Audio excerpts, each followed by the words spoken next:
Selamat datang dan kembali lagi di BT Channel.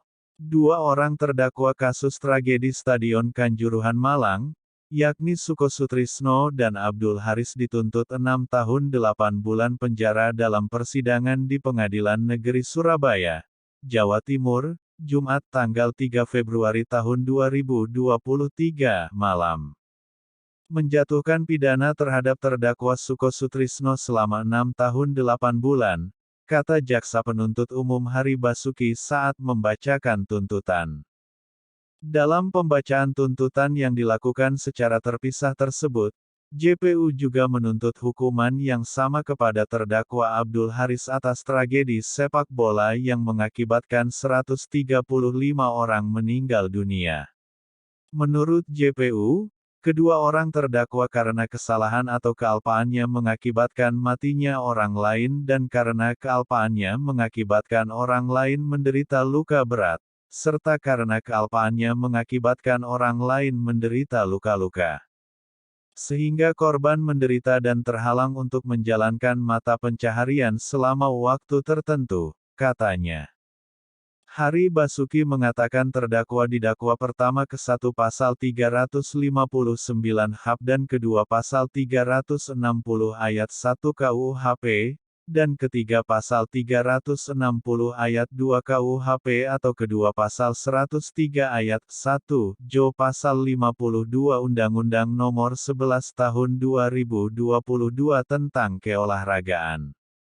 Berdasarkan keterangan saksi-saksi, surat, ahli, petunjuk, dan keterangan terdakwa maka seluruh unsur dalam dakwaan pertama, ke-1 dan kedua dan ketiga telah terbukti seluruhnya, oleh karena selama dalam persidangan tidak ditemukan adanya hal-hal yang dapat menghapuskan pertanggungjawaban pidana dari diri terdakwa maka sudah sepatutnya terdakwa dihukum sesuai dengan perbuatannya, ucapnya. Ia mengatakan terdakwa terbukti melanggar 3 pasal sekaligus. Pasal 359 KUHP sebagaimana dimaksud pada dakwaan pertama ke-1 dengan ancaman hukuman pidana penjara paling lama 5 tahun. Pasal 360 ayat 1 KUHP sebagaimana dimaksud dakwaan pertama kedua dengan ancaman hukuman pidana penjara paling lama 5 tahun. Kemudian pasal 360 ayat 2 KUHP sebagaimana dimaksud pada dakwaan pertama ketiga dengan ancaman pidana penjara paling lama 9 bulan, ujarnya. Selain itu, hal yang memberatkan terdakwa adalah perbuatan terdakwa mengakibatkan 135 orang meninggal, 24 orang mengalami luka berat dan 623 orang luka-luka. Perbuatan terdakwa menimbulkan duka yang mendalam bagi keluarga korban yang meninggal. Perbuatan terdakwa menimbulkan trauma yang mendalam dan berkelanjutan bagi para korban yang mengalami luka-luka dan keluarga korban. Perbuatan terdakwa menimbulkan stigma negatif terhadap persepakbolaan Indonesia, katanya. Menanggapi tuntutan ini, terdakwa akan melakukan pembelaan pada persidangan yang akan dilanjutkan pada Jumat, tanggal 10 Februari tahun 2023.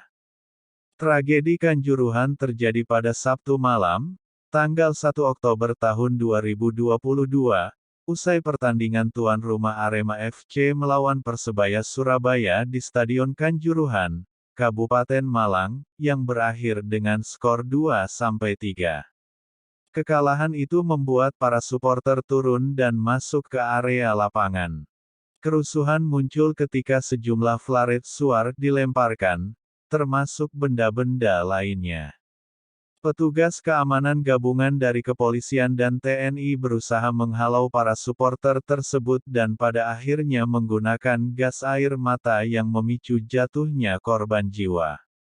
Sebab, penonton yang hendak menyelamatkan diri dari gas air mata ternyata tak bisa keluar karena pintu stadion terkunci. Ada yang meninggal kehabisan nafas dan terinjak-injak.